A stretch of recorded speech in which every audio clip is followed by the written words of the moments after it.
number 10. Whoops. I think I pressed enter before I really meant to, but that's okay. I'll fix that later.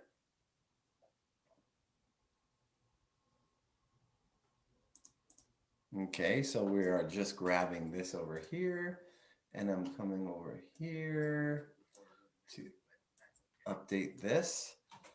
And folks, we are going to get live in just a moment. Okay, that should work. All right, so hello everybody. Hello. I'm Dr. Moshe Daniel Block. We're NDs for Truth, naturopathic doctors for full, free, fair, and fearless expression of the truth, of medicine, of healing, and having discussions about difficult situations for our planet, for our nations, for our professions. And I have here Anke Zimmermann. I'm so honored to be with Anke, who graduated from CCNM, which was at the time called the Ontario College of Naturopathic Medicine, right? Mm-hmm. And that was in 1991. So we're sitting with an elder over here. This is fantastic. And is a professional homeopath. Now, Anke was formerly licensed naturopathic doctor. We're going to hear a little bit from her why she's no longer licensed. That's a very interesting story, which has a lot of importance and relevance. She graduated, her practice is almost exclusively with children with developmental and behavioral disorders, especially autism. And as a result of that, on vaccine and medication injuries. She lives and works in Souk on beautiful Vancouver Island in Canada. Welcome, Anke. Thank you. Welcome. Thank you so much for having me. I'm so happy to be here. It's truly a pleasure. And I just want to give a shout out and thank you to Rebecca, who found you and brought you on. Yes. So thank you, Rebecca, very much for that. All right. So now, welcome. So your story, a lot of people heard about the rabid dog saliva thing. Mm-hmm.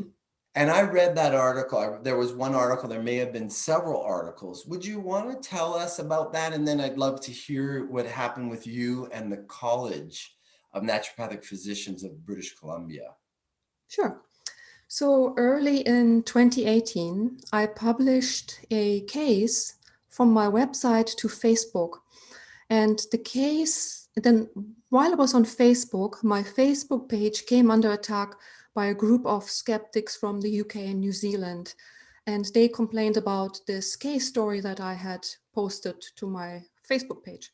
Yes. So the previous year, I saw a young child, 4 years old, in my office.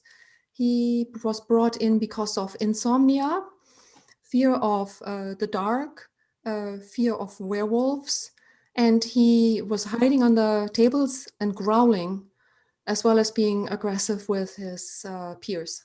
Okay, so that was the situation. Yes. And I'm watching this child, and I had seen a couple other similar cases before, so I pretty quickly, kind of asked the mother, has he ever been bitten by a dog? Is that right? Wow, yeah, that's great. 15 minutes in, because I had seen a couple other children very similar, like just the way they behaved in the office. He was very active, he was very intelligent, jumping around all over the place, very playful. And just the insomnia, the growling under tables. So I asked, first of all, I asked, he was 4 years old. How long has he been like this? Was he always like this? She said, no, he was great the first couple of years, no problems. I said, okay, has he ever been bitten by a dog? Yeah. For a moment, she's like, now that you mention it, yeah, actually, 2 years ago, we were on a beach somewhere and he had a muffin in his hand and this dog came and grabbed it. Yes. He bit him. Oh, wow. Okay, here we go. I said, did the dog break his skin? And the mother said, yes.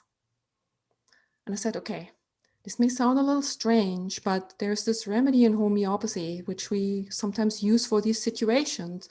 And I explained it to her. And that took more or less the rest of the appointment. I took a little more background history, pregnancy, medical history, and so on. And then I gave her some of this remedy to give to him, and asked her to come back the next week so I can quiz her a little more on more background. Yes. She comes back the next week, and the child's already much better, actually. She said, I don't know what you gave him, but he's so much better. He's not afraid of the werewolves anymore. Like before, he was closing the curtains real tight, and he was saying, Mama, there are werewolves out there. And he just didn't. And he was less agitated, okay?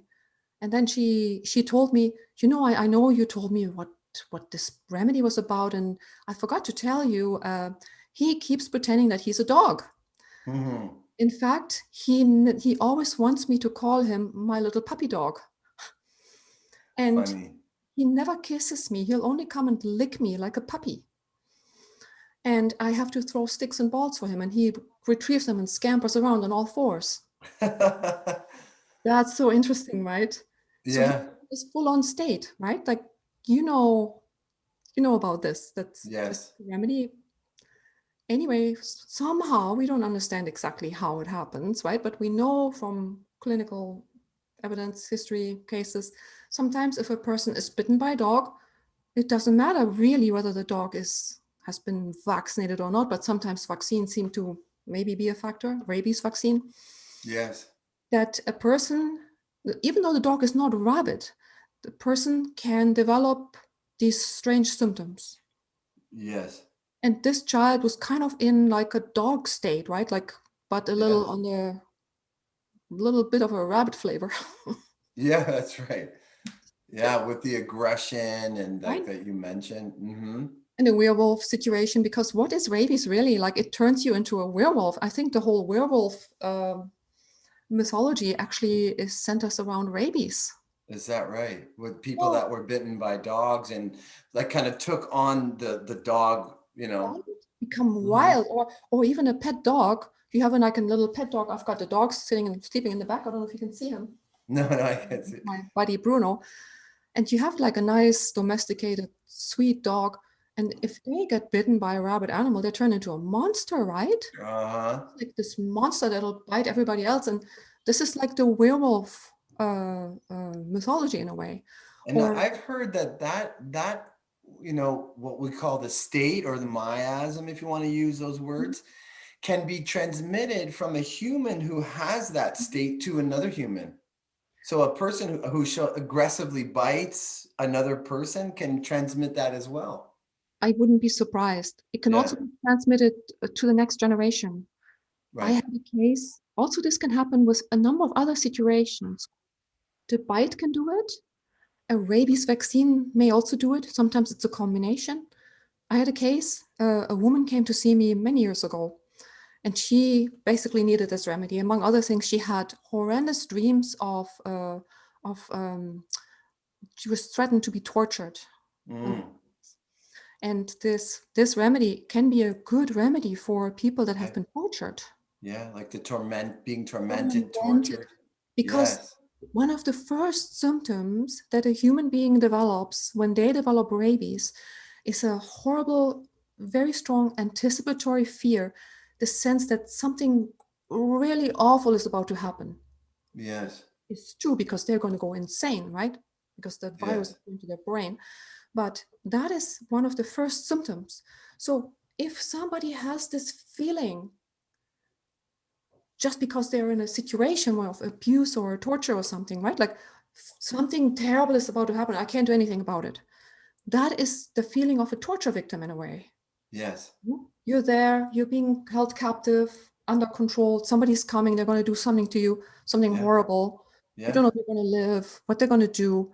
You don't know when they're going to do it, but you know it's going to happen. And it's like this horrible, horrible feeling. And Yes. that is also lucinum. Yes. So now let's look at this thing about the media Okay. jumping on the rabid dog saliva and using that as fodder for mockery of homeopathy is Yeah. like it's like it's like on par with snake, like the idea of snake oil, you I know, know? I know. Okay, so let me, anyway, so this child, uh, it got so much better. He had maybe 3, 4 doses over the next 6 months, and he was Yeah. basically totally fine. Amazing. So all of those Good things went. for you, by the way. Congratulations. That's a great case. That should be celebrated. That's what I said. Yeah. Should be celebrated, not mocked. That it Right? shows the perversion of the mind. Is a perversion of the mind with people that look at this as an example, something that should be mocked rather than, Right? studied and Yeah, exalted and right. I totally agree.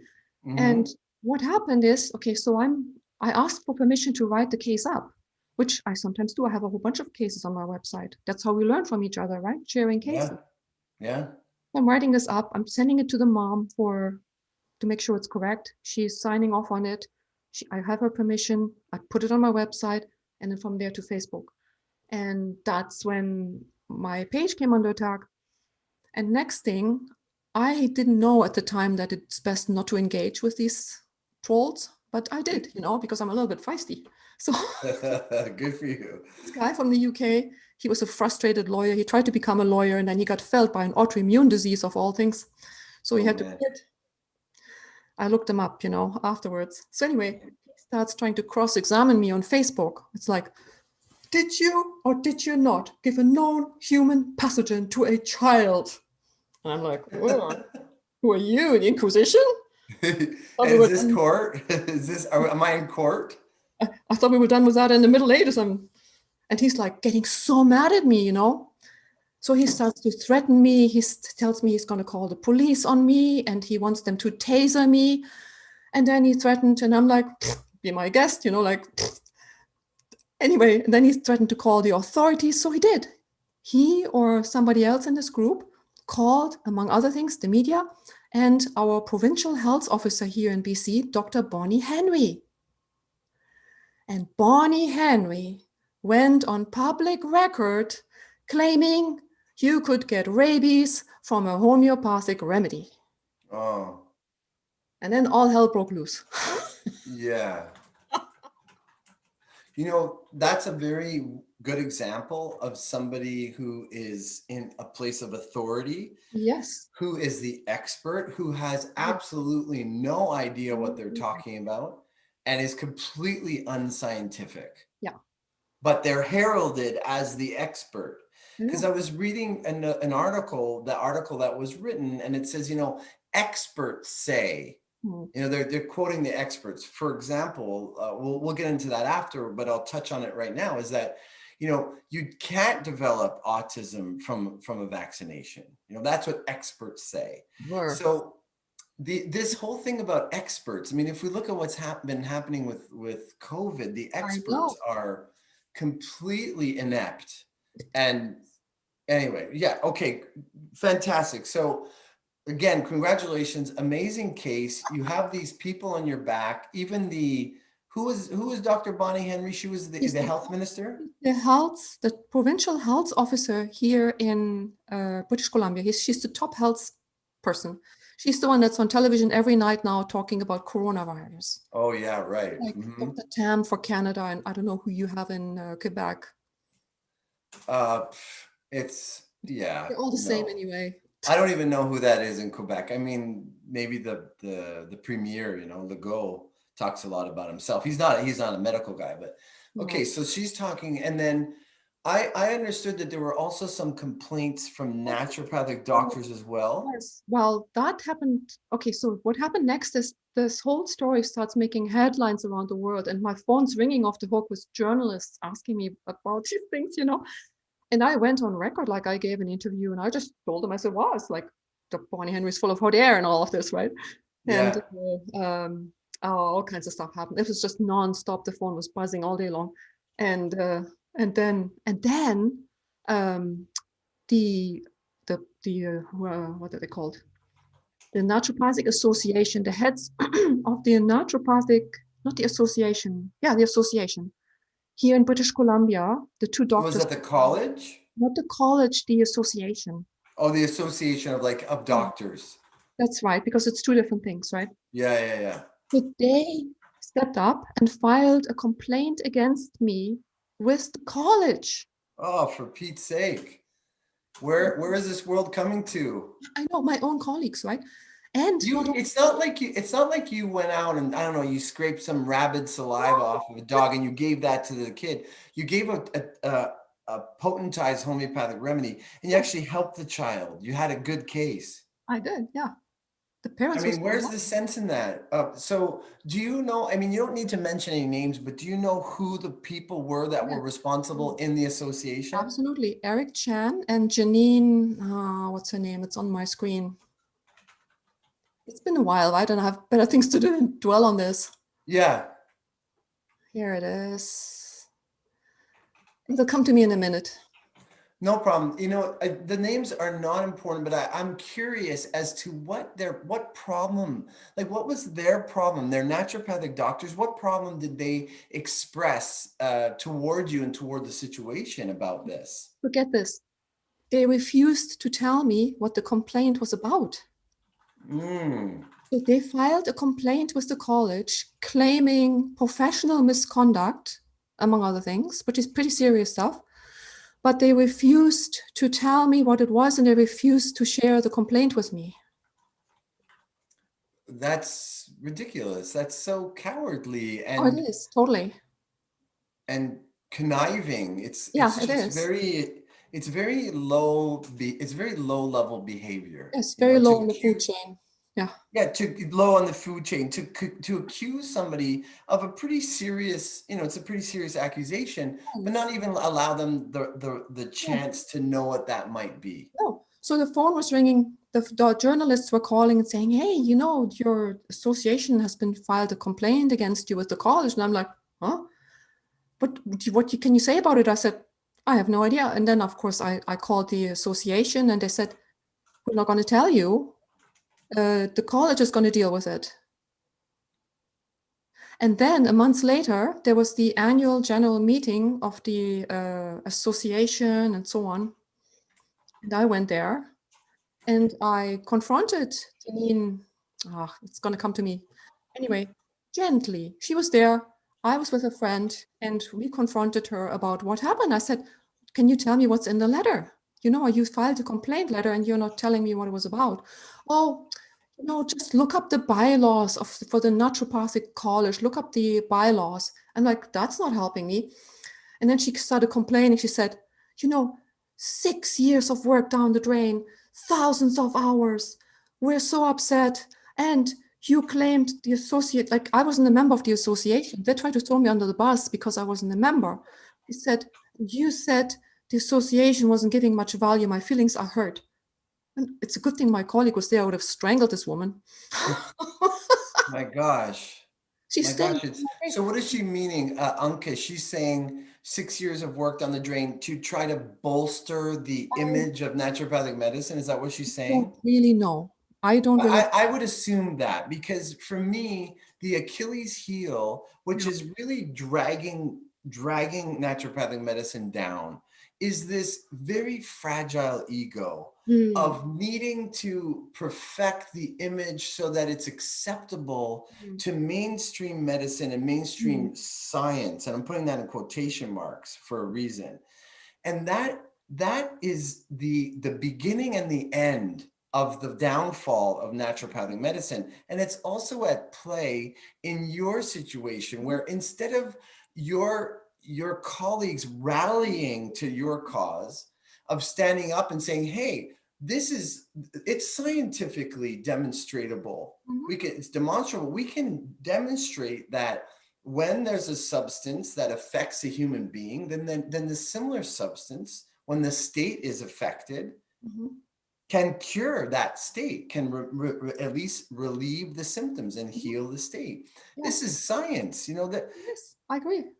It's totally science. Of course, I was maybe a little provocative by, instead of just calling the remedy lucinum, actually explaining what it was made from. But still, but this is, Right. I was exactly like I was going to ask you if you could do that all again, would you perhaps just call it lycinum and not put the rabid dog saliva thing just because you know that how people are. Their minds are very right. small about in this topic. Mhm. They can't handle that. It's No. like if you had an amazing case of arsenicum, well maybe you might put metal album instead of arsenicum just to keep those people pacified a little bit. Yeah. Yes, maybe, maybe not. I think there's a reason for why things happen the way they happen. And if I had to do it all over Sure. again, I probably wouldn't change it, to be honest. But yes, it did occur to me. Maybe I could have not, but I didn't do anything wrong. Like I just put it on Facebook. It's my Yeah, own well, Facebook. I mean, look, in the history of the case, this is verifiable. There was a child whose skin was broken by a dog. The saliva affected the child, and you can see that in the central nervous system being affected in its emotional field. Mhm. So I think that that's fair, and I respect you for putting it and standing by that. That's fine. It's educating the public, Well, I that this think how I'm exists. looking at it, it's like maybe somebody else will be helped through this. And in fact, I was contacted. So after all this happened, all hell broke loose. I got hundreds and hundreds of emails and Facebook messages, telephone calls. Many of them were quite threatening and scary and Mm, deranged, and they were almost all from men. And then the other mhm. half was very supportive. And from all over the world, I received men and women supportive emails and calls and all that. I was offered free vacations. I was offered help with any legal costs. I was getting Did lots you and take lots of them up? no, because what happened is just before all this happened, I had bought a house in Zug. At the time, I was living in Victoria, and when this wall was breaking, I was right about to move. And I was busy packing and moving, and I moved into a fixer-upper in Zug, which is Yes. an hour out of Victoria, and like it's the boonies basically, Uh-huh. which was just as well because I was kind of hiding there for a while. I mean, people were threatening to, I should be bludgeoned and have a baseball bat to my head and things like that. Yeah, Oh, for Pete's sake. yeah, that was nice. It's a bit scary. But Yeah, that's scary. I was preoccupied because I was I was moving. I was selling one place, buying another, moving. So that kind of kept me pretty busy also. And I didn't have money because I just spent all my money on this house to fight anything with lawyers. So anyway, so all this happens, all the media and all of that. And then the college, oh yeah, so several complaints were filed, including by Janine and this guy Eric from the BCNA. Mm-hmm. And then another naturopath filed a complaint, the guy from, I think, Seattle, Leslie Witherspoon or something.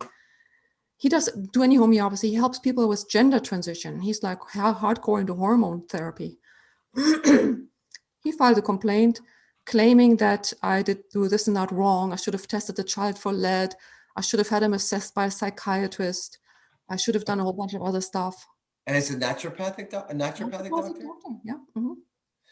I don't know what happened, but I feel like I woke up and I'm living in a world that I don't know how it changed so fast.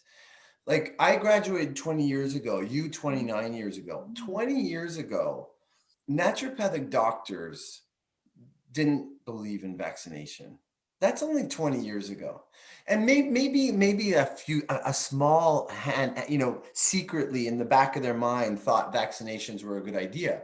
But now there's a lot of people who, as naturopathic doctors, have so far strayed from our core principles, and for all intents and purposes, are completely allopathic, and just none of our principles being employed by these people. Yeah. I don't know how that happened. You have any idea of how it happened so I'm not really quickly? sure because I graduated in Ontario and then I moved over here in 2005. And I noticed that the doctors here were practicing differently. And most of them had been trained in the US. And it was more like a green allopathy rather than the naturopathic medicine that I was used to from Ontario with my peers and cohorts. Yes, Yeah. yes. And how's the college? I've there's a number of colleges in North America. Mhm. CCNM I went to. You went to the former version OA, the Ontario, but there's Boucher. Mhm. I heard that Boucher has some good people there. Mhm. The president is actually a very interesting man, a very good person. He came to one of the naturopathic medicine institutes, Mhm. which is Vitalism, Yeah. one of their meetings and showed support for what we're doing, and very supportive, very, very good person. I have some of my own peers from my class teaching there, and they're good people. A lot of the other colleges have just gone to they've gone down the dumps. I think NUHS in Chicago is maintaining some kind of vitalism, some kind of roots of naturopathic medicine, but it looks like there's a big takeover happening. When there's an article that you sent me to check out of the British Columbia, the College of Naturopathic Physicians of British Columbia, their immunization standard, and the prohibition of cease therapy. Okay, so wait, because this is the next story. So this whole, Okay. this whole Lucinum situation happens. Yeah. And there were a couple other complaints that were filed. There was this guy from England, the one that tried to be a lawyer and didn't make Oh, it. yeah. One complaint against me. So then the college contacted me and asked to see the file and talk to the mom, and it was all fine. You know, they didn't have any concerns. It was all good. So, anyways, then right on the heels of that, another skeptic from the UK who's well known, I forget his name right now.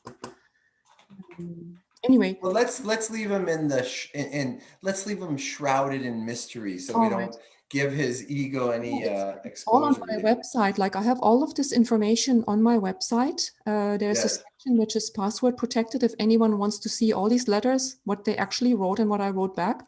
Okay. It's all there. So after we do this, you'll send me the link. I'll put it Yeah. up on this archived. Okay. If anybody really wants to know. So anyway, so Yeah. this guy files a complaint against myself and two of my colleagues in British Columbia who were offering what is called cease therapy. Okay. Now, Yes. if you probably know, so this cease therapy. Yeah, I've read some stuff about it. We were looking into that. I've considered it for some of my patients as Yeah. well. I So just have a quick question before you go into yeah. that. I can't help not ask this question. How is it that somebody from the UK can Yeah. file a complaint against someone from Canada? Wait. One letter. You should have read the letter. It made no sense. The guy's out of his mind. And that's taken seriously instead of dismissed, saying, thank you for your concern, but we're okay over here, thank you. Exactly. So he made all sorts of accusations. He basically claimed, among other things, that cease therapy was child abuse. Right. Yeah. Yeah, we're the ones hurting the children. Of course we are. Yes. It's Right? so deranged. Again, it's this reversal of critical thinking, of Yes. scientific language, of understanding of reality. It's a Yes. total reversal. It exactly is like an alternate reality. So he Yes. made this long complaint, long rambling complaint, and he hung up his whole complaint on one case story in Tino Smith's book on cease therapy, where a child had been under his care and he developed diarrhea as a detox reaction. Uh-huh. And Tino Smith was unavailable for 10 days because he was out of country or something. So the mother ends up taking the child to a regular doctor. The doctor gave anti-diarrhea medicine and the child's diarrhea stopped, but all the autism symptoms came back. Yeah, right.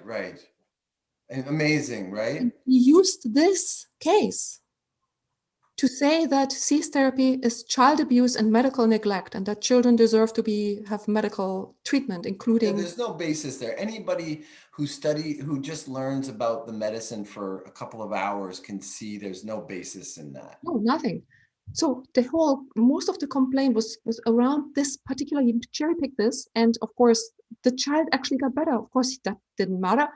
The child had a detox reaction. The autism symptoms are better. He's got some diarrhea, but then I everything mean, that's a miracle. If you look at how autism is handled in conventional medicine, they don't have anything for nothing. autistic children. No, basically they say, oh, it's genetic. Save your money. They'll be in a home by the time they're 16 years old. Good luck. Yeah. Yeah, absolutely. Okay. So that happened, and now it's interesting because on the British Columbia website, right? The College of naturopathic physicians of British Columbia, Mhm. it's forbidden to practice cease therapy now as a naturopathic That's doctor. right. So within 5 days, this guy, he asked for a reply within 5 days. The college capitulated, and without any consultation with any of us, without researching cease therapy, they should have at least talked to me because I was the most vocal about it and the most experienced of the three of us. One of the others was one of my friends. I infected her. The third one I didn't know. Okay. There was no communication, nothing. They basically just said, we're going to shut this whole thing down. You can't practice cease. You can't advertise cease. You can't talk about vaccines and autism. And that was it. And then there was another investigation because now they asked me for all of us, three of us. Mhm. Sorry, let me interrupt just a quick sec. I want to give a 10-second spiel about cease therapy so people know, because Oh, probably not a lot of people know what cease okay, good. therapy is. You want to just give a real quick thing Yes, about sure. that? Yeah. Tina Smits was a Dutch medical doctor and homeopath who had a long history of interest in autism in children with developmental disorders. And at Yes. some point, he figured out that he could give them homeopathic remedies made from vaccines and medications and so on. And he wasn't the only one. There were a couple other ones, and they were all like friends, okay, like Ton Janssen, and he was one of them too. All right. Yes. Anyway, they realized pretty quickly that these kids were getting so much better, and that's how these remedies made from the vaccines, right? Yes. If a Like an child isopathy. It's like an isopathic form. Psychopathy, right? Yeah. So if you gave them the right ones from the vaccines that affected them, or any other thing that affected them, for that matter, it didn't have to be a vaccine. Tina's was pretty clear that it wasn't just vaccines. That Yes. those children often improved. You see, so Yeah. the not only was the therapy, the remedy, therapeutic, but it was also diagnostic. Ah, of the root cause of the problem. Right? Yes. Like he was like, if the Yes. vaccine, in fact, you have a child, they were exposed to 5, 10 different things, you work your way through. They had this thing, they had that thing, they had this vaccine, that antibiotic, okay? If you give them one that affected them negatively, they will have a response to that and they will improve in certain areas, sometimes in all Yes. areas, sometimes just in a couple areas. Yes. Most of these children are severely compromised because they're suffering from a number of problems. I'll just go quickly into that. Yeah. Number one, they tend to be born with certain predispositions that make them more vulnerable to adverse events from vaccines and medications. Okay. Yes. And it tends to be a perfect storm. And with many of these children, there's also trauma during pregnancy, labor, and delivery. So it's like a bam, bam, bam. Usually it's a combination of these different things. Yes. And Tinos realized that. And he basically tried to put something together that was more comprehensive. He was also interested in naturopathy or nutrition anyway. So he basically created a naturopathic protocols that included nutrition, some vitamins, constitutional homeopathy, organ support, and remedies, isopathy, remedies made from substances that might have affected the child. Okay? Right. And he kind of put it into a system in a way that hadn't been done like this, exactly like that before. And he Sure. gave it a name. He called it CEASE, which is short for Complete Elimination of Autism Spectrum Expression. Yes.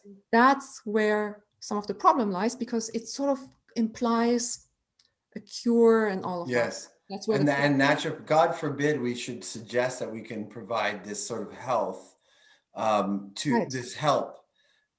Yeah, basically, if I share my screen right now, um, let me just share this really quick. It says, CEASE therapy stands for complete elimination of spectrum, autism spectrum expression, a claim that is likely inaccurate, unverifiable, or likely to create a false impression of the results CEASE therapy may provide to patients and may be likely to take advantage of the emotional vulnerabilities of autistic individuals and their parents or guardians, which is contrary to section whatever of the college bylaws.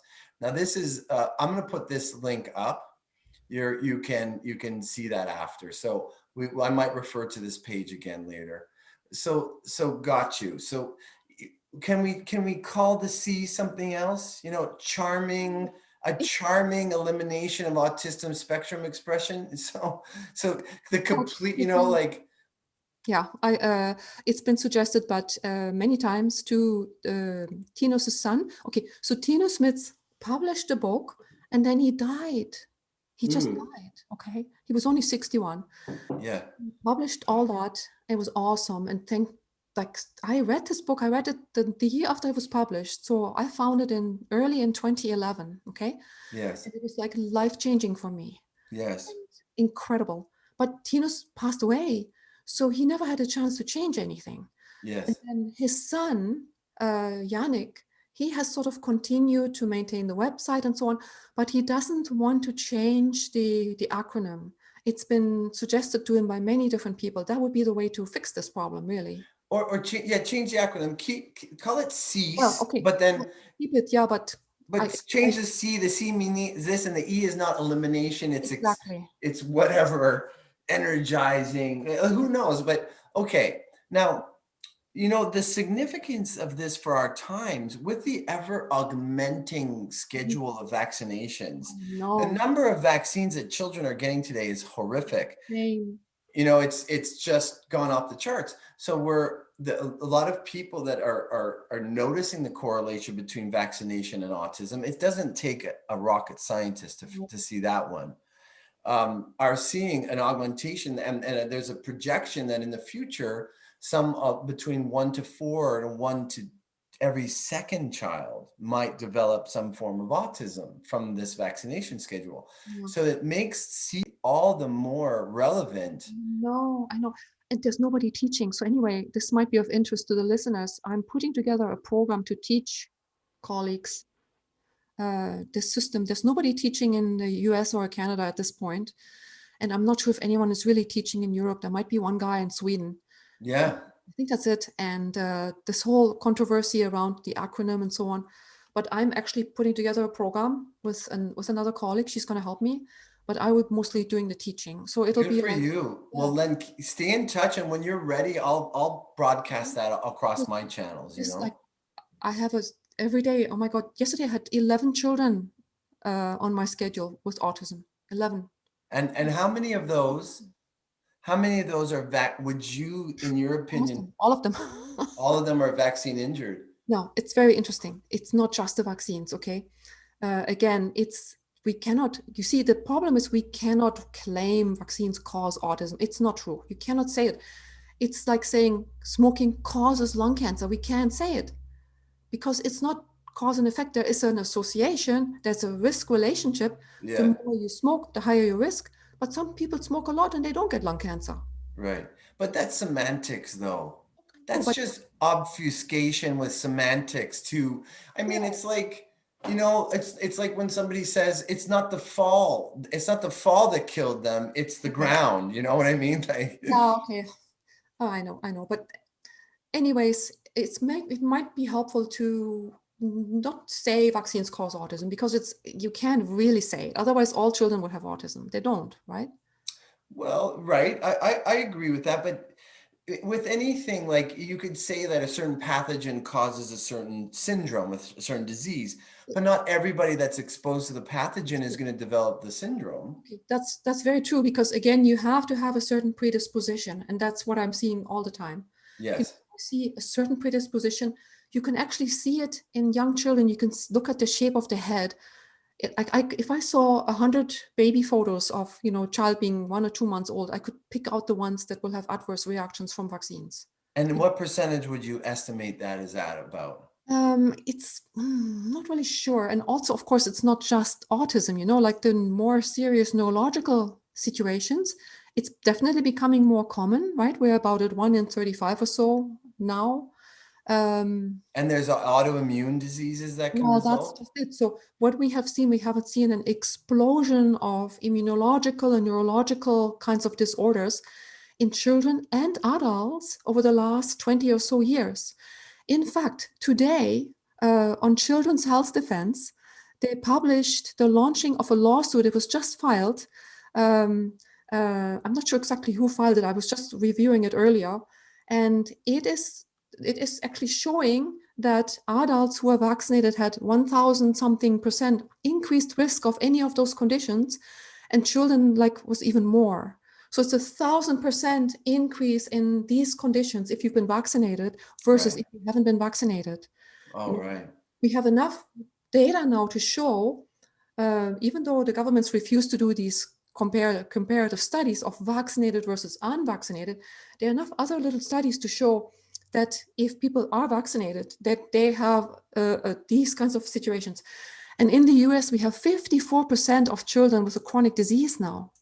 Chronic disease, allergies, asthma, epilepsy, autism, speech disorders, ADHD, Yeah. type 1 diabetes, juvenile rheumatoid arthritis, all of that, Right. all colitis. Oh, it's a And nightmare. that's not all because of vaccination. We know that there's No, diet, there's the EMFs from yeah, cell phone towers and cell phones and Wi-Fi, and there's a big, big gestalt of issue going on there. totally. It's a bunch of other stuff too, and it's ultrasounds, it's antibiotics, it's all those meds.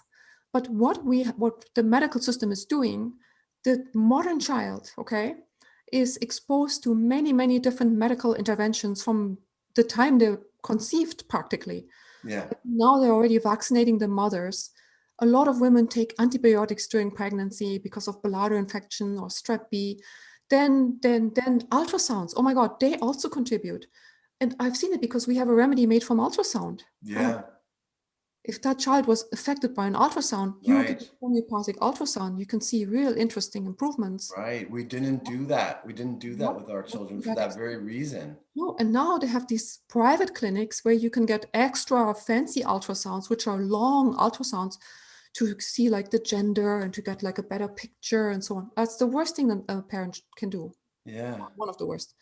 Okay, Yeah. Right. Right. Sure. then you go and labor and delivery. Next thing, the woman is induced. Next thing she knows, she's not progressing properly because it's all being, violated. The natural process is violated. She's hooked up to monitors and all of that. Then C-section. And then a C-section, and then medication after, and it just goes on and on. The baby is born, they get a vitamin K shot. In the US, they get hepatitis B shot right from on day one. Yeah. And it goes from there, 2 months old, they get a whole battery of vaccines. 4 months old, the Well, same thing. a lot of women are not breastfeeding for Oh, different that's issues. I don't know how this happened, but a lot of women, I don't know what percentage, but a lot of women find it disgusting to breastfeed their children. Like that's, the most natural thing in the world. it's the most natural and the most amazing thing to bond with your child and to nourish their body. Milk is like mother's milk is so nutritious. It's the most healthy thing that a child can be doing. And they're discouraged. Doctors want their, are encouraging formula because it's more nutritious. Like it's just total insanity. Total insanity. It really is, and then you have these injured children. Like I have stacks every day. I have a stack like this. These are all autism cases every single day from all over the world. The good news about me giving up my license, to get back to that for a moment. Okay, Yeah, thank you. what happened? So the college then called me in. Well, they wanted all my files of children I had done cease therapy with. I sent them a few because I argued with them. I said, well, what's your definition of cease therapy? You know what it is. It's a naturopathic protocol. Make me want your files. So fine, I sent a bunch of files. I talked to my colleagues and they said, how many did you send? And I sent this many. And I'm like, okay, I'll send this many. Anyway, I had to send them the files and they interviewed the parents. And then they hauled me in for an inquiry meeting, an inquisition meeting. Oh boy. Yeah. Oh my God, I'll tell you. And I'm in there, I'm feeling like a Rambo, right? And I'm walking in there and it's this Was big, it, was it hostile? Was there a hostile energy towards you? definitely. Oh my God. So I'm walking in there and I'm all happy because I'm pretty cheery by nature anyway. And it must be all the homeopathy I took over the years. Anyway, Yeah, right. grumpy as I used to be. So I'm walking in there. It's a big boardroom at the college. And there are 9 people sitting around this huge room. And there was one person who looked at me really cheery. And she was one of the lawyers at the college that I had been communicating with. Like we had sending emails back and forth and phone calls and we were friendly with each other. And she's like, hi. And I'm like, hi. The other ones were all like, Yeah, like why oh. are you saying hi to this person? They were like, and I'm looking at them like, they didn't like me. what on earth is going on? It's so bizarre. It makes me scratch my head and I did too. wonder It was what so forces are at play here. Me too. So there was a guy at the end of the table, and he had a big round head. I forget. He was some kind of a lawyer. The problem is these boards are full of lawyers. They're not doctors. They don't know Right, medicine. This right, has to do with rules and regulations and laws, you see. It hasn't have to do with medicine, actually. right. So there's a bunch of lawyers there, a couple of old naturopaths. One was a colleague of mine from Ontario, but they were, old, like, okay, I'm not that young. I'm almost 60, but they were older than me. Yeah, okay, sure. And I'm sure that they had never treated a child with autism, okay? And then there was a bunch of people writing notes and so on. And they all had these big binders in front of them, this thick with everything on me. Like this, there was somebody was appointed, he was like the Inquisitor, more or less. I forget, they had a different name than that, but I called him the Inquisitor. Mm-hmm. And he had put together these fat binders. I kid you not, they were this big. And basically had downloaded my whole website. So finally, I was told what the complaint was that my colleagues had filed against me with the association. Yes. So it had nothing to do with the rabbit dog saliva situation. It had nothing to do with the cease therapy. They had complaints because they picked a few little things. They picked through my website. I have a massive website, okay, on like I don't even know how many pages. But anyway, they were picking through it, and on my bio, it said that I had training in IV therapies, which, by the way, I do. And they claimed that they didn't know if it was true or not, and that I might be misleading the public by claiming this. Really? And that's so when you came forward to this tribunal, they they told you the reason, but Well, you were brought forth because of the cease therapy though, right? no. Okay, so not because of the cease therapy. I was hauled in because of what it said on my website about vaccination. Oh, okay. And it didn't say anything bad, but I had a lot of articles and research links on there on different articles regarding the risks and all of that of vaccination and actual research. And by the way, just a quick interjection here, if you don't mind. Right. If I share the screen again on this website, Mhm. the changes to the college's immunization. So Mhm. basically, um, uh, the new standards for naturopathic doctors in British Columbia clarifies that naturopathic doctors must not provide patients and or the public at large with anti-vaccination or anti-immunization materials or materials regarding potential risks and harms of vaccinations. And basically this says the same thing in different, you're not allowed to counsel, you're not allowed to feature. So this is the new standards of And, practice. and it's like when all this first happened. So let me just go back to the complaint that my colleagues made. Okay, I was told what the complaint was before this meeting, and I had a chance to respond to their concerns. Yes. They were basically just complaining about my website. Okay, there was one thing on there they were kind of right about, because I said I was a pediatric naturopath, and we're not allowed to say that. But anyway, and they could have just told me. They could have just called me up and said, by the way, that's a little iffy. Maybe you should change it, instead Yeah. of instead of going on public record and accusing me of professional misconduct. Right. Not that big a deal, okay? And it's easy to fix.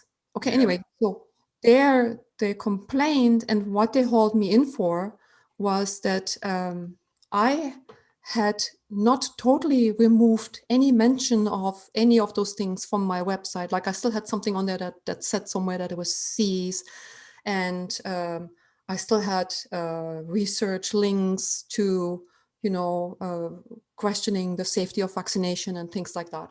And that's what they hauled me in for. Mm-hmm. It had nothing to do with my professional or with my practice or how I treated these kids. It only had to do with my website, and mostly anything to do with vaccination and this whole issue around autism and vaccines. Okay, so let's look at this for a moment. Yeah. You're brought before this board, Mhm. and there's a couple of naturopaths. They're all lawyers. They're all really worried about the reputation of naturopaths and naturopaths making any claims that's going to upset the people in the conventional places, the big pharma, Bill Gates will get very offended if you are making any claims against vaccination. So naturopathic doctors, again, the profession, instead of saying, this is what we do, this is what we believe, this is our creed and our philosophy, they're afraid. They're practicing out of fear and living out of fear and forming the medicine based on fear. And you were the victim. I don't think you're a victim. You don't seem like a victim. You probably don't take that on, but you were abused by this fear. That's true. Yeah. So I was basically thrown under the bus and made an example of, and to scare all the other doctors from saying anything and doing any of this. Yeah. Well, I'm sorry you had to go through that, but I do very much appreciate you sharing this story with us, just to show other people like what's going on and how sad the situation is, that the authorities, authorities are supposed to represent the best part of the stuff, like they're supposed to be the most officially in favor of and in support of a medicine, not the opposite, where they're actually taking down people who are doing the most important work, because vaccinations are a very big problem in our society. And I don't necessarily want to imply, I mean, if I was king of the world, I would take them out entirely, but at least give people the choice to be educated properly about vaccination and the risks. They can make their own informed decisions. So if we're going to be sovereign people, allowed to choose our medicine, well, people can choose vaccines if they want, but give them the proper education around it, right? Yes, we're not allowed to do that because you cannot. So anyway, then I started taking this course that the naturopathic doctors see. Now we can, of course, now prescribe medications as well, right? In British Columbia. Yeah, pharmaceuticals. Yeah, and I didn't take the upgrading, but we can also give vaccines. So I took the course to teach you how to give the vaccines, okay? And I know what's in the course. I took about 2/3 of it, and then I could no longer log in because now I wasn't a naturopath anymore. Anyway, so there's nothing in there on the safety studies that are done on vaccines. There's nothing in there on aluminum, like the aluminum adjuvants. Do you know what they call them in this course? That the pharmacists and naturopaths and nurses are taking. They call it strengtheners. Oh, for God's sake. It's all the newspeak. George Orwell called it. It's the newspeak. It's redefining terms so that they fit with the agenda. The World Health Organization just redefined herd immunity. I know. Herd immunity is not as a result of natural immunization from people getting the infection. It's because of vaccination that herd immunity is brought That's forth. Oh, by the way, Anke, I want to take issue with one thing you said. You said I was no longer a naturopath. I disagree. No, I am, but I'm not I don't have a. You're not licensed. There's a difference. I'm not licensed either. I practice in Quebec. Quebec is a non-licensed province. Okay. So if you came to Quebec and moved up the street, you could continue to call yourself a naturopathic doctor because you're graduating from the college gives you that designation. Yes, I agree with that. Yeah. Yeah. So if you ever wanted to, I could, I'll make you a cup of tea and we could, anyway, that's just a point I wanted to make, because you call yourself what I would, I would express it as you're formally licensed naturopathic doctor, but you're still a naturopathic doctor. I just don't have an active license at the moment, and I can also reapply, or I could apply in a different jurisdiction potentially. But honestly, it has liberated me, because look at this restriction. Plus, we weren't able to really do telehealth the way I do now. Like right now, what happened, because I'm not as restricted, I have clients from like all over North America, Europe, the Middle East. This morning, I have a client in Qatar. They have 2 children with autism. They love me. Like the kids are recovering. We talk to each other almost every week. When those kids are better, I'm gonna train the mother, because she should be a homeopath. She's gonna be part of my new class this year. Amazing. Mm, This is so beautiful. And yeah, it's such a shame that you had to leave the profession in order to leave those restrictions that yeah, are handcuffing you from yes. helping people more. You know, this is what happened. And actually, I'm very busy. Like it didn't impact me financially at all, you know. Yeah, right. No, no, exactly. That's I mean, I have to say this. I kind of have this love thing for naturopathic medicine. The I love the promise of the medicine. Mhm. Like the ideals and the philosophy. I know what the philosophy is. I learned it and I know how to apply it and I know how to teach it and I know the results it gets. So I'm not ready to throw in the towel for naturopathic medicine. But we're getting, to the point where there's going to probably be a split. Because I would imagine there will be, because there are people that are not on board and others who want to make it more allopathic. Like yeah. the last I heard in Ontario was they were trying to get the naturopaths to help with the coronavirus vaccination, you know, like Yeah, that's at CCNM. That's at our alma mater. The president, Bob Bernhardt, has said that naturopaths should be trained to decrease vaccine hesitancy and to talk their patients into getting the vaccine. And that's terrible because there is so much adverse reactions happening now from this vaccinations. From one of the best. Where's the science? Where's the do no harm? Exactly. That's exactly my point. It's first do no harm. You know, we are giving vaccines to healthy people, okay? Healthy children, healthy adults for the most part.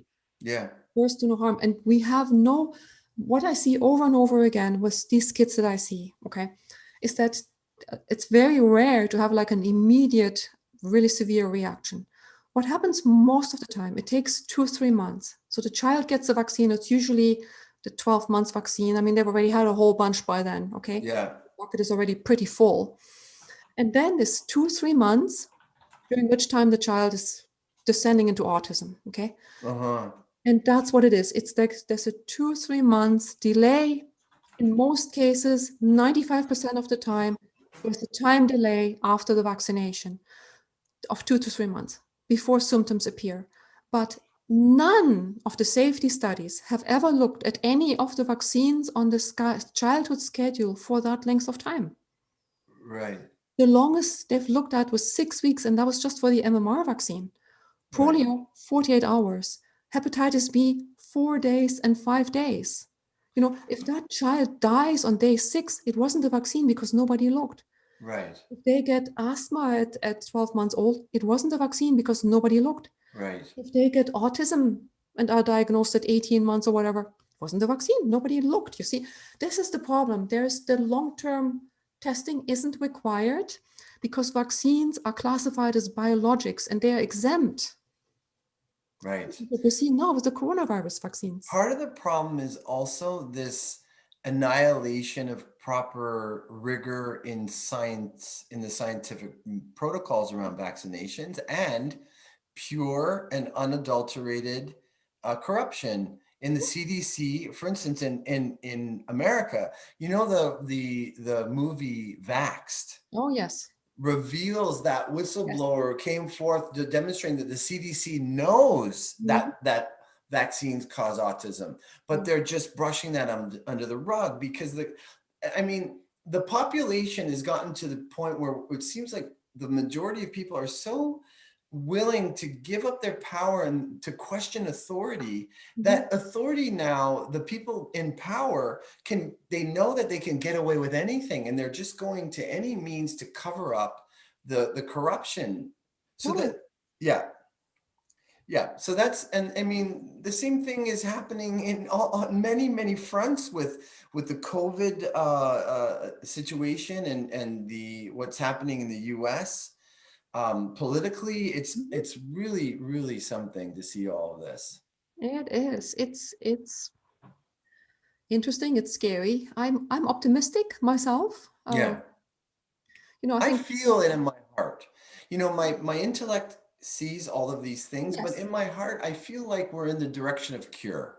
I feel the same way, and I feel I have done a lot of consciousness training over the years, and I do a lot of meditation, that sort of thing, and I get a lot of information that way. Okay, Yeah.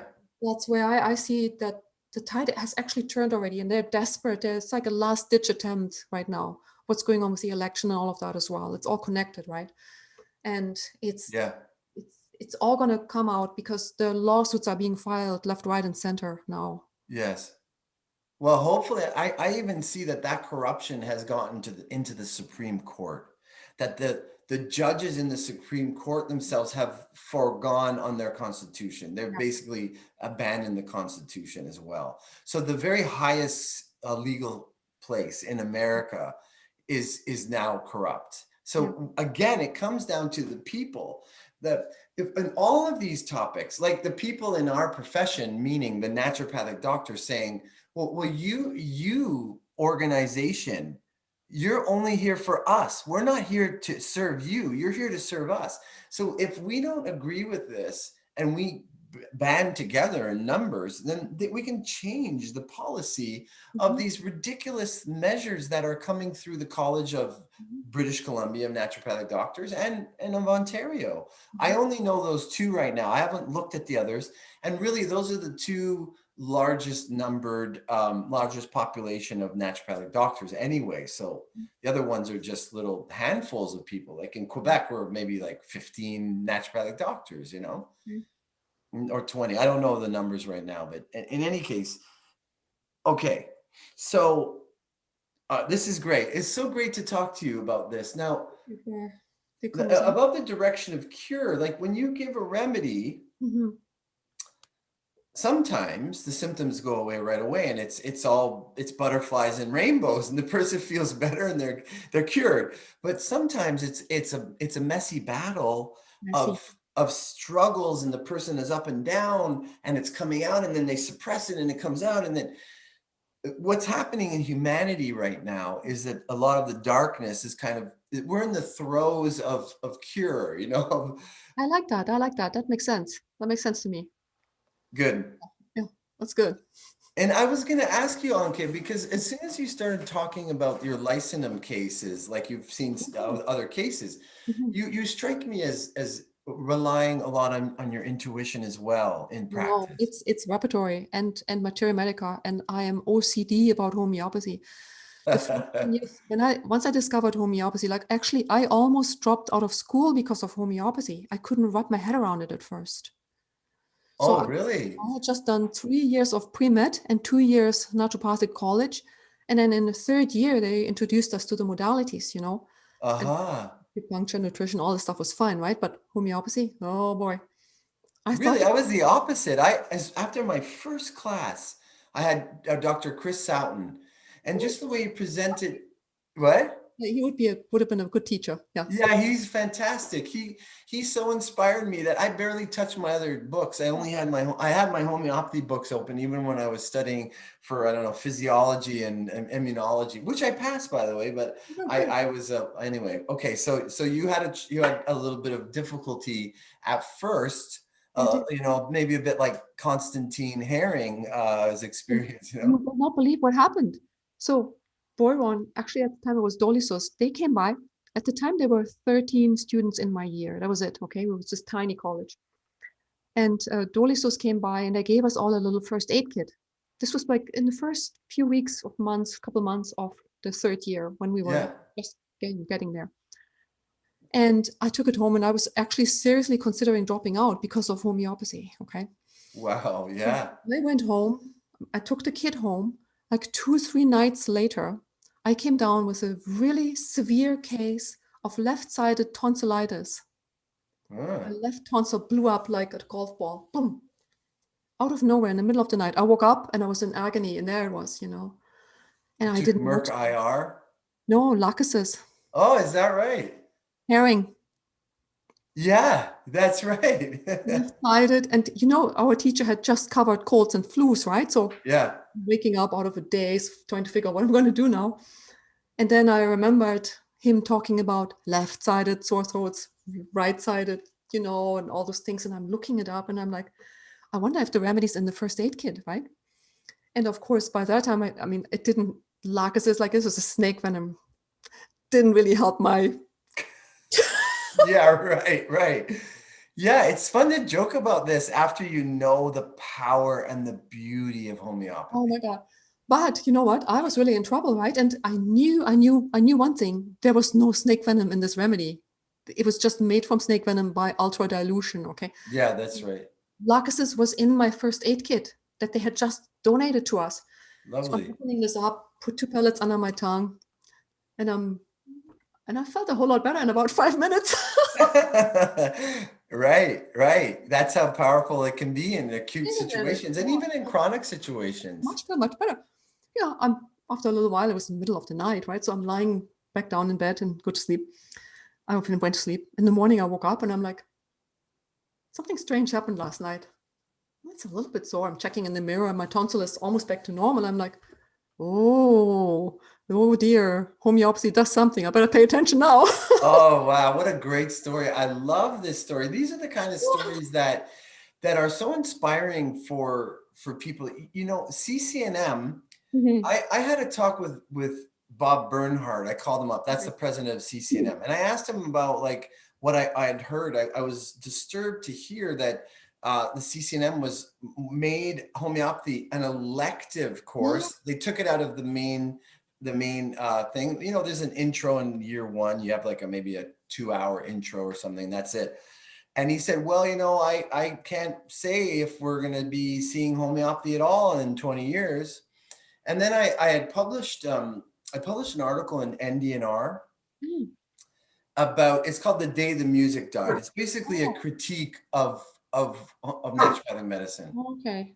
And so there was an editor, a hard-nosed editor, but you know, did her job well, I have to say. She called Bob Bernhardt and he denied ever saying that. So I withdrew that from the article. My dog is just, hey, Bruno, quiet.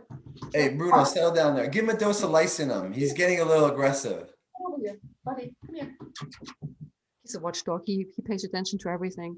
Yeah, that's good. That's what you want your dog to be, right? Like anyway, so that's neither here nor there. But just the point here is that there is a trend in naturopathic medicine to belittle, to you know, people use flat Earth as an example of a ridiculous conspiracy theory. Mhm. Oh, that's like flat Earth, you know. So it's like homeopathy is almost getting, you know, elbowed into that realm of being totally ridiculed. Sure. Well, it's the biggest threat to pharma. It is Yeah, the biggest threat.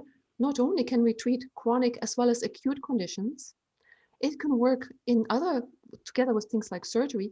We can also prevent infectious, you know, can you be used to prevent infectious yeah. disease? Homeoprophylaxis is a Right? Mhm. huge thing. And most importantly, maybe we can use homeopathy to unveil the damage modern medicine is doing to us Yeah, through as much as isotherapy. possible. Mhm. I find that those cases where modern medicine has damaged my patients Mhm. are the most difficult cases. I find the iatrogenic damage is just very hard to unwind, I find, but not impossible. And I Right. want to say, you know, a good homeopath, no, an averagely decent homeopath Yeah. is like a dozen regular practitioners, like the value of that. But if you get a very skilled homeopathic practitioner, they're invaluable. You know, they should have lineups out the door, down the street, and around the corner of people seeking help. But Mhm. the social engineering and the marketing, the anti homeopathy and anti vitalistic campaigns have really taken a toll. Mhm. I worked with a case of a woman with myasthenia gravis, and you know, I don't always know that the remedy is going to work. Sometimes it's wait and see, right? But I had such high confidence in prescribing causticum to Okay. her. It was like a textbook. It's like she fell out of a textbook. And I had a follow up with her, and I said, you know, how's it going on causticum? She said, oh, I didn't take it. Homeopathy is a pseudoscience. I read that on the internet. That's a shame. That's a crying shame right there. That woman's life would have been changed. You know, it's actually kind of criminal. I think at some point it would be useful to hold these authorities responsible for negligence and criminal neglect. Yes. You are a doctor, right? Let's say if we're even as a naturopath, but if you were a medical doctor, say, and the child comes in and you think they might have meningitis and you don't treat them with antibiotics, that's negligence. That's almost manslaughter. And it should be like this for homeopathy, right? Like if you Yeah. do not use this to help this patient, that's actually negligent. That's Yes. unprofessional. Absolutely. That's actually criminal in a way. Absolutely. Yes. I agree. You know, I know that you studied with Andre Sane. I did. Yeah, and I had Andre. I did a talk with him last month, and it was so wonderful. And people really appreciated hearing his wisdom. And Mm. he's amazing man, amazing practitioner. And he has something that is rare to see in naturopathic doctors these days, is the courage to challenge the profession and to challenge students and doctors to say, why aren't you doing, this? You could cure this case. I've cured many cases of these scary, conditions that naturopaths, they get so panicky about, a strep throat, Mm, or right. certain things that you got to go right to the antibiotics, right to the antibiotics. Well, Mm. no, don't go to the antibiotics. You have these tools. If it gets to a certain dangerous place, then do no harm, and go to the heroic medicine. That's okay. Mhm. That's okay. Refer to the ER, or refer to a doctor. If you have that license, you can suggest it yourself. But try the medicine that we were gifted with to Mhm. help people take laxasis, or mercurius for the Mhm. strep throat, and Yeah. amongst other remedies. Yeah. Yeah. I don't know. I was just picking away at it. Like I have a book under construction. I'm going to start doing this training for other professionals, right? Yes. It's badly needed. My book is on vaccine injuries and homeopathy. I'm probably going to try and build a 6 foot high electrified fence with barbed wire around my place before it's published. Right. Right. uh, I, you know, can I ask you something? Like, just, I'm very curious in yeah. your experience, because you have more experience than me with autism, from vaccine injury and other injuries. Um, Classical homeopathy, Mhm. how, like, if you can, how effective can that be with the vaccine injured child who develops autism, if you're not doing the cease therapy as well? I'm curious about your experience with that. I use both, right? Because Yeah. um, I have like just the last couple of days, I have all these patients. They all get classical remedies, and they are very helpful. For example, um, that family in Qatar, Yes. the little boy, he's like a calcarea kind of. He was calcarea. I think he's going to Nux actually right now, but he was calcarea, chubby, sweaty, difficulty teething, Yeah. and also tubercular miasm, big head, banging his head.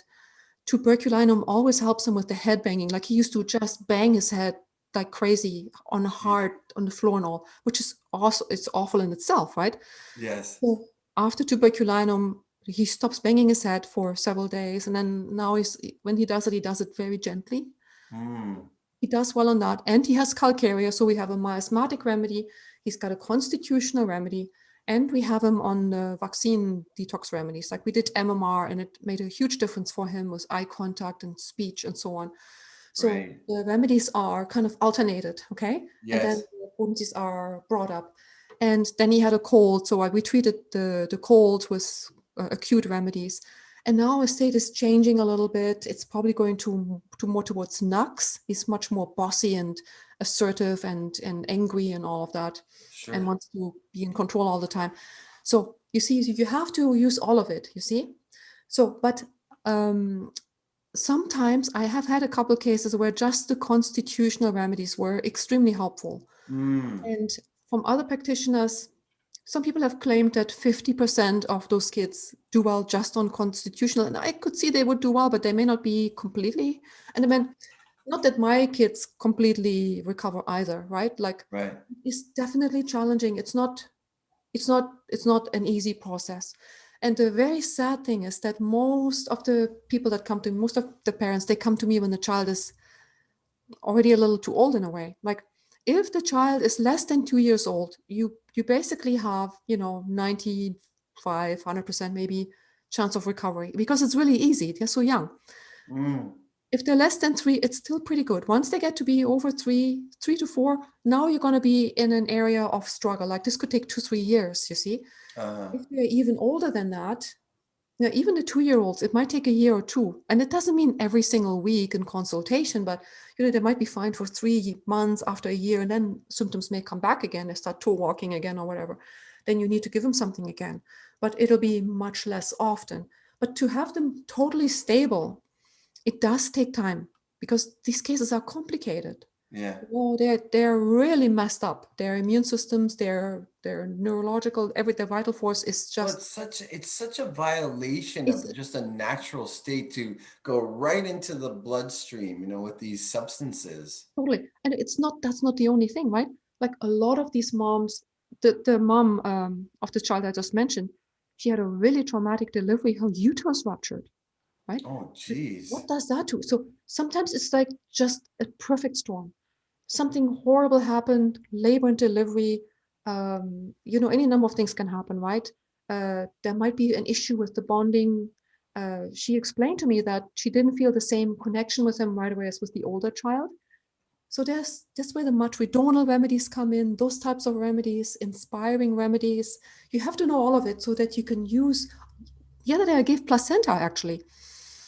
I don't remember what happened, but there was something going on with the pregnancy. And one of my colleagues from the UK,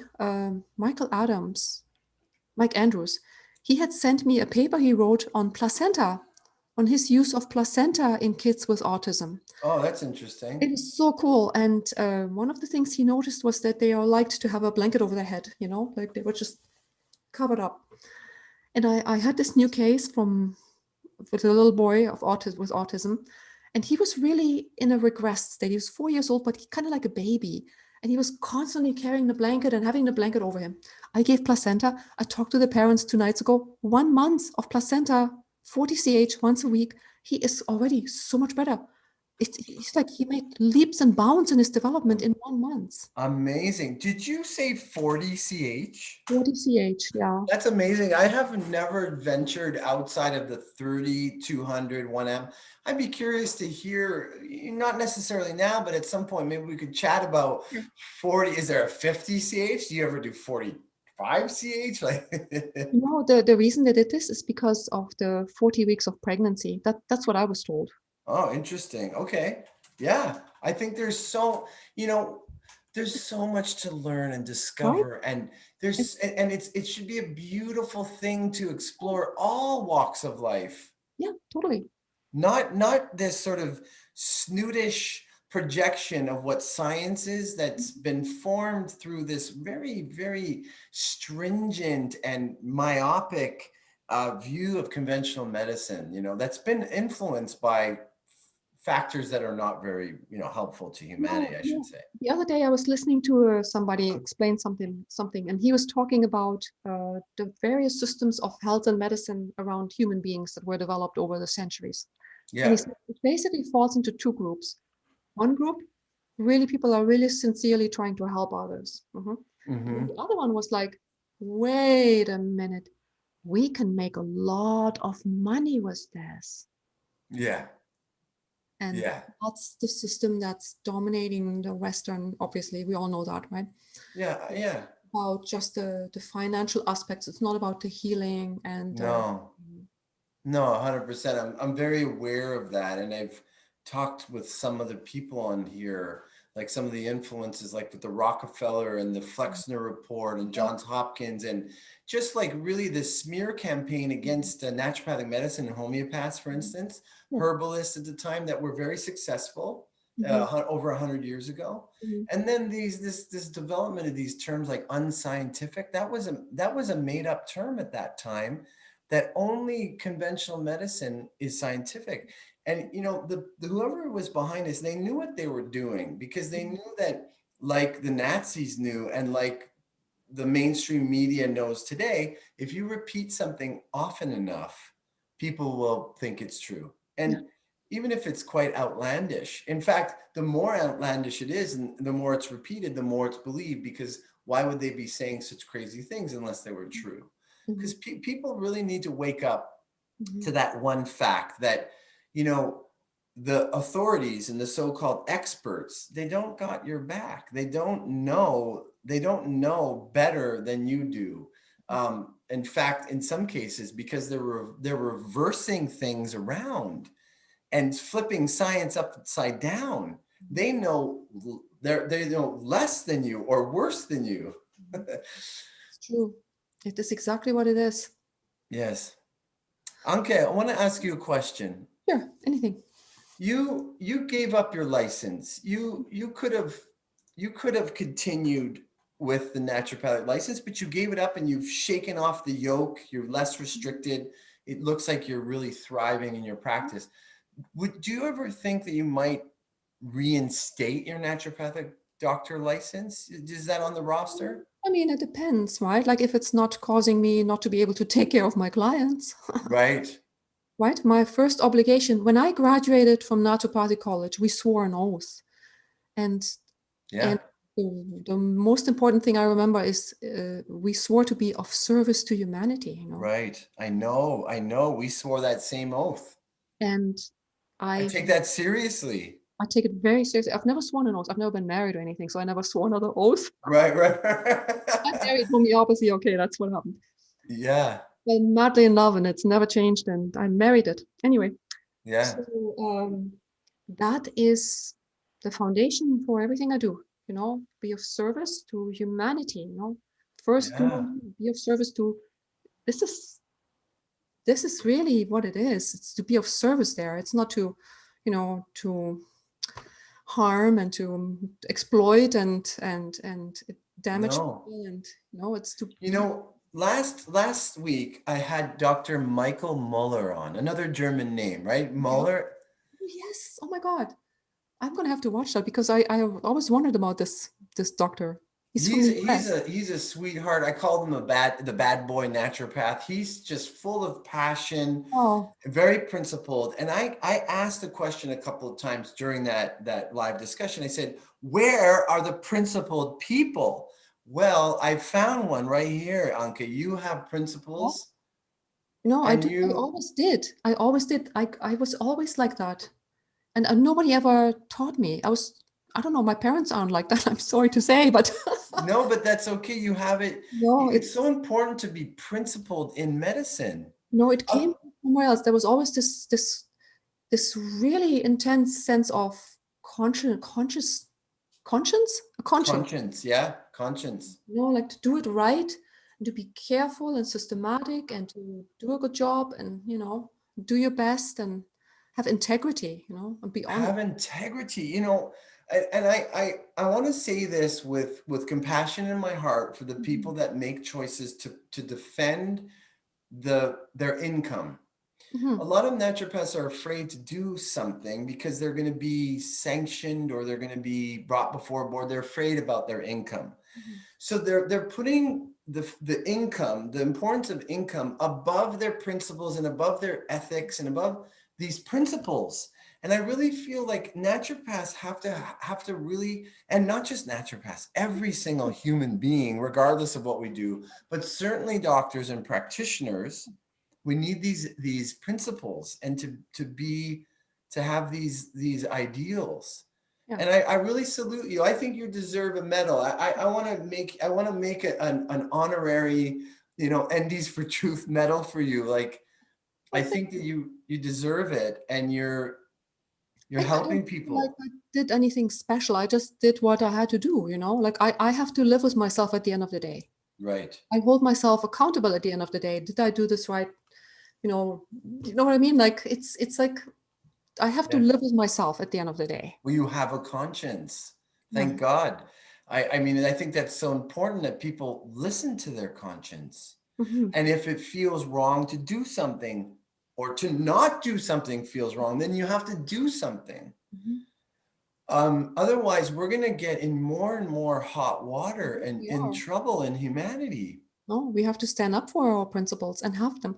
And when I handed in my license, it was basically like I didn't really know what was going to happen, if people were going to see me just as a homeopath, if I was going to make any money.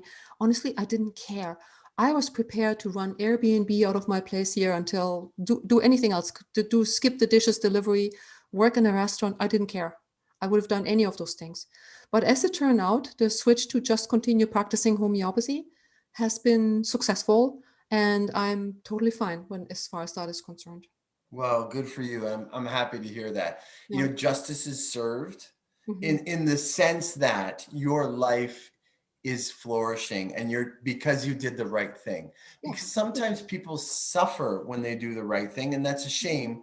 But there's a reward of conscience. You Mhm. could live with yourself. You could look at your friends, your partners, your colleagues in the eye and say, I've lived true to what I feel is right. Right. That's of very, very Yeah. inestimable value. It's very high value. Look, I don't want to have regrets when I die. Hahnemann said something like this. I don't remember the exact quote, but it was something like that. He said something along those lines. Yeah. He wanted to be sure he could live with himself and so on when he was dying. Well, maybe some of the brainiacs that are watching this, either now live or after the fact, can put a comment in underneath the video Right. and bring that quote. I'd be curious to see. I appreciate that quote. I love stuff like Mhm. that. So Anke, I feel like we might wrap up soon. I would love to offer you the opportunity. Anything you left unexpressed for students that are watching, pearls of wisdom. Give us a couple of minutes of a kind of closing sentiment. Okay, well, I would say number one, follow your heart, look inside and follow your intuition, pay attention to your conscience, and study homeopathy because it is the most effective thing out there. And we're going to need lots of good homeopaths, especially with what's coming down the tubes now, mass vaccinations with this experimental, I mean, we need a lot of people that are going to be experts at treating vaccine injuries, actually. And Yeah. homeopathy is going to be poised to do it. But really, just follow your heart and don't worry. If you do the right thing, the universe takes care of you. Thank you. I love that message. That's a beautiful message. Anke, Dankeschön.